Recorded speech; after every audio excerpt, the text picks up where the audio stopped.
दरवाजे के अंदर उन लोगों ने लाकड़ी डाल ली और लकड़ी डाल के हमको दरवाजा बंद नहीं करने दिया और किसी को रोजा भी नहीं खोलने दिया। हमारे घर में रोजा इफ्तारी का पूरा अक्के रूम के अंदर सब इधर ढोल फेंका, इधर फेंका, इस तरह से सब पुलिस ने फेंक दिया सब? पुलिस से फेंक दिया। ये डंडे से मेरे लड़कों को और मेरी बहुओं को मारा था। बहुओं को भी? हाँ। तो महिला पुलिस भी थी साथ में? नहीं नहीं, कोई नहीं थे, खाली जेंट्स निकले थे। तो इतना मारा कि डंडा भी टूट गया? हाँ, डंडा भी टूट गया। आप देख रहे हैं देश लाइव, देश की आवाज। तो ये वो इलाका था हाथी खाना और यहाँ पर उस घर में हमने बताया, अपने कैमरामैन से मैं एक बार और कहूँगा कि वो दिखाएं किस तरीके से पूरे दरवाजे तोड़कर पुलिस वाले अंदर घुसे थे यहाँ पर लोगों को गिरफ्तार करने के लिए। जो पथराव हुआ और जो ये कहा गया कि मुसलमानों ने पथराव किया शोभा यात्रा पर, लेकिन असली ये जांच का विषय है, शुरुआत कहाँ से हुई, क्या क्या हुआ। सीसीटीवी हर जगह लगे हुए हैं, खंगोले जाने चाहिए, यात्रा की परमिशन थी नहीं थी, यात्रा का रूट कौन सा था, ये तमाम चीज़ें सवालों के घेरे में है। परमिशन किसने दी थी, परमिशन किसने मांगी थी, और पथराव अगर हुआ है तो दोनों तरफ से हुआ है। जो वीडियो आ रहे हैं, एक ही तरफ के 23 लोगों को गिरफ्तार कर लिया गया, दूसरी तरफ से कितने लोगों को गिरफ्तार किया गया ये भी एक सवाल है। एक व्यक्ति वीएचपी का खड़े होकर साफ ये कहता है कि हम 2002 के दंगे याद दिला देंगे, और जो बातें उसने कही कि पाकिस्तान भेज दो, मुल्ला ऐसे और मुल्ला ये और मुल्ला को घरों में घुसकर मारेंगे, पुलिस के सामने मारेंगे, ये तमाम चीज़ें जो वीडियो वायरल हुआ, जिस शख्स ने ये बातें कही, क्या उसके खिलाफ पुलिस ने कुछ कार्रवाई की है अभी तक, ये भी एक सवाल उठ रहा है। और दूसरा डर लोगों में है कि बुलडोज़र निकलेगा, बुलडोज़र एक नई राजनीति है बुलडोज़र की। यहाँ पर हमारे साथ में मौजूद है, इनके घर में भी घुसे थे, इनके घर के 4 लोगों को पुलिस पकड़ कर ले गई है। आपके घर के 7 लोगों को? 7 लोगों को, 3 लेडीज और 4 जेंट्स। क्या नाम है आपका? मधुबेन उस्मान भाई राठौड़। मधुबेन उस्मान भाई राठौड़, अच्छा मधु नाम है आपका? मधुबेन उस्मान भाई राठौड़। तो आप कन्वर्ट हुई है? मेरा नाम है, मेरे मायके में से ये नाम है। अच्छा, तो मधुबेन आपका नाम है। हाँ। क्या हुआ था कल यहाँ पर? कल हम रोजा का इफ्तारी का तैयार करा और बच्चों को बोला कि रोजा इफ्तारी के दस्तरखान पे बैठ जाओ और दुआ मांगो। अब वो लोग का घर में आना और पुलिस का आना, पुलिस आई तो बच्चों को डर लगी, तो बाहर मेरे लड़के 4 खड़े थे, तो खड़े ले तो वो आके दरवाजे बंद करते थे, तो दरवाजे के अंदर उन लोगों ने लाकड़ी डाल ली और लकड़ी डाल के हमको दरवाजा बंद नहीं करने दिया और किसी को रोजा भी नहीं खोलने दिया। हमारे घर में रोजा इफ्तारी का पूरा अक्के रूम के अंदर सब इधर ढोल फेंका, इधर फेंका, इस तरह से सब पुलिस ने फेंक दिया सब? पुलिस से फेंक दिया। दूसरी बात कि ये जो लड़के मेरे, आपके हाथ में डंडा क्या है, ये क्या था? ये लड़के से, ये डंडे से मेरे लड़कों को और मेरी बहुओं को मारा था। बहुओं को भी? हाँ। तो महिला पुलिस भी थी साथ में? नहीं नहीं, कोई नहीं थे, खाली जेंट्स निकले थे। तो इतना मारा कि डंडा भी टूट गया? हाँ, डंडा भी टूट गया। आपके सामने ही मारा सर? हमारे सामने, मैं खुद सोफे के ऊपर बैठी। तो जब पत्थर मारा हुआ बाहर, उस वक्त आपके सभी जो 4-5 लोग पकड़ाए, सब कहाँ थे? हमारे घर के अंदर थे। नहीं, जब 2 बजे पत्थर मारा हुआ, 3 नौकरी पे थे खुद।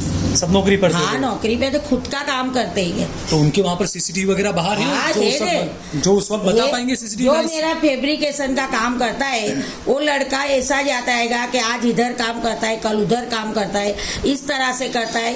फिर एक मेरा जो नवास आएगा, साहिल फिरोज बाबी, वो 4 व्हीलर का एसी वायरिंग का काम करता है। अभी वो नया ये 10 तारीख को 2 महीने हो गए, उसको कारखाना डालेगा। तो वो भी रोजा इफ्तारी के टाइम पे ही आया था। फिर इस्माइल सत्तार राठौड़, वो ट्रांसपोर्ट का काम करता है, बॉम्बे का ट्रांसपोर्ट वाला है। उसके ऑफिस में सीसीटीवी कैमरा है? वो बाहर इसके कैमरे लगे हुए हैं। तो पता चलेगा कि उस टाइम पे ऑफिस में? हाँ, बाहर से वो आएगा तो बताएगा कि ये कैमरे के। और रोजे के सिर्फ 3 के 4 मिनट बाकी थी और आया था, और इतने में ही पुलिस आ गई थी।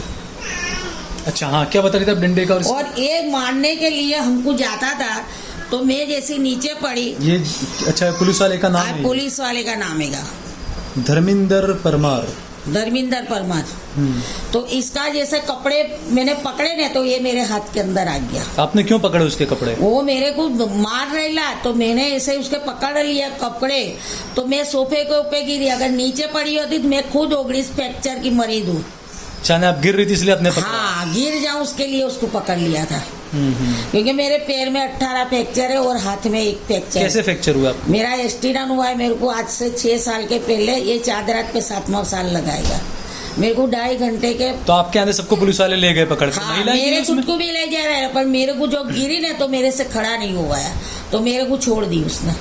और मेरी बउआ को भी अंदर मारी। तो मेरी बउआ को यहाँ नहीं, मेरी बउआ वहाँ शिकायत करने गए यहाँ गन्नाड़ा पुलिस चौकी। तो पुलिस वालों को कहते थे हमारे बच्चों ने क्या गलत कराएगा, तो हमारे बच्चों को ले जाते ही। तो वो पुलिस वाले ने लेडीज को फोन करा और उनको बिठा के ले गए और बहुत कुछ कराएगा हमारे घर के अंदर भी मेरी एक बहू के साथ। पर मेरे बच्चों के लिए मेरी बहू सबर कर गई है, नहीं तो बहुत कुछ करके गया है। क्या करके? पर वो मेरी बहू कह नहीं रही है, उसको गिरा दिए थी नीचे पुलिस वालों। हाँ, और क्या किया? गिरा के नीचे ऐसे पेट में लात मारे, लेसा हाथ इधर उधर डाल दिएला। पर मेरी बहू बोल नहीं रही। ये हमारे साथ हाँ, ये पुलिस वाला सबको बताएगा। ये जो मेरे हाथ में जो नाम है वो पुलिस वाले को बताओ कि कौन कौन आए थे। 17 से 18 पुलिस वाले थे, उसमें एक भी लेडीज नहीं थी, पूरे जेंट्स थी।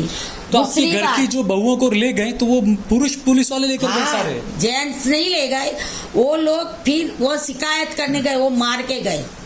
तो मेरी बउआ शिकायत करने गए कि हमारे बच्चों को हमको क्यों मार के ये ले गए तुम, तो हमको भी ले जाओ। तो वो लोग शिकायत करने गए तो वो उन्होंने लेडीज को बुलाए और गन्नाड़ा पुलिस चौकी से उनको भी बिठा के ले गए। अच्छा, तो अभी आपके घर के 7 लोग अंदर हैं?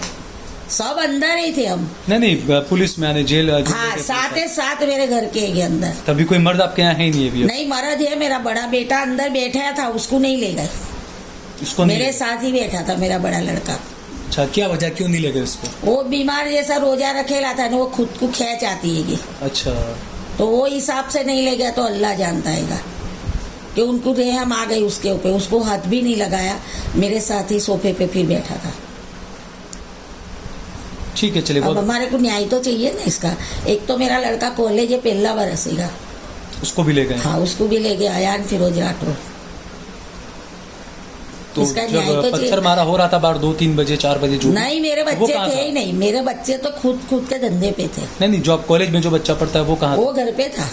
बाहर सीसीटीवी लगे हुए हैं तो सब पता चलता है ना, तो वो तो देख ले मैंने कि अगर मेरा बच्चा आता है तो वो गुनेगार। अच्छा, आप ये पूरे कॉन्फिडेंस से कह रही हैं? हाँ, वो आवे तो गुनेगार, उसका साथ नहीं देने का। अगर नहीं आता तो देखिए कि सीसीटीवी फुटेज पुलिस देखे, इनका साफ कहना है कि अगर बाहर सीसीटीवी फुटेज में मेरा बेटा अगर आता है पत्थर मारा करते हैं हाँ, से, तो मैं खुद उसको पुलिस को सौंप दूंगी कि गुनेगारेगा। और अभी जो बीन फोगट का जो केस करा है उसका न्याय जरूर मांगूंगी मैं, और कोई की डर भी नहीं लगती मैं। जो सच्चे है तो सच्चे से ही लड़ाई करने की, झूठ बोल के जरा भी नहीं लड़ने का। जो हकीकत है वो सब सच्ची बताइए तुमको। जब वो उससे उसके ऊपर बोलते हैं तो वो इनको क्यों नहीं ले जाते कि अगर हमारे इंसान पकड़ जावे तो पूरा बरोड़ा जला डालेंगे। और यहाँ 2002 के अंदर जो हुआ था उससे भी खतरनाक हम लोग करेंगे, तो उनको क्यों अरेस्ट करने नहीं गए? पूरी बाई वो हो गई है उनकी वीडियो, तो उनको क्यों नहीं पकड़ने गए? ये भी सवाल उठना लाजमी है कि जो 22-23 लोग पकड़ाए गए हैं वो सीधे तौर पर सीधे मुसलमानों को पकड़ा गया है, जबकि कोई भी हिंदू नहीं है। कई वीडियो ऐसे आए हैं कि जो यात्रा में जो लोग थे, एक हाथ में उनके हाथ में भगवा झंडा है और दूसरे हाथ से वो लोग पथराव कर रहे हैं, हाथ में तलवारें थी। वो भी मैंने वीडियो अपने चैनल पर भी दिखाई थी, वो तलवारें। तो ये सवाल है कि उनके खिलाफ कार्रवाई क्यों नहीं हो रही है, क्योंकि दोनों तरफ से होना चाहिए जो चीजें होती है। तो 23 लोगों को गिरफ्तार अगर किया है तो एक ही तरफ के 23 लोगों को क्यों गिरफ्तार किया गया, दूसरी तरफ के लोगों को गिरफ्तार क्यों नहीं किया गया? और जैसा ये कहा खाला ने कि जो व्यक्ति ये कैमरे पर आकर धमकी दे रहा है कि हम 2002 को दोहराएंगे, पुलिस के सामने मुल्लाओं को घर में घुसकर मारेंगे, पाकिस्तान भेज देंगे, अब तक उसके खिलाफ कार्रवाई क्यों नहीं हुई? ये भी एक बड़ा सवाल ये उठा रही है और जो बिल्कुल जायज सवाल है। हम सभी को इसके बारे में सोचना चाहिए। एसपी साहब हैं, गृह मंत्री जी हैं, उनको भी इस बारे में जरूर सोचना चाहिए। कमिश्नर सबको कहने का हमको न्याय चाहिए, दूसरा कुछ नहीं। और जो कॉलेज करके, और मेरे 4 बच्चों में एक भी गलत नहीं है। ठीक है, चलिए, बहुत बहुत शुक्रिया।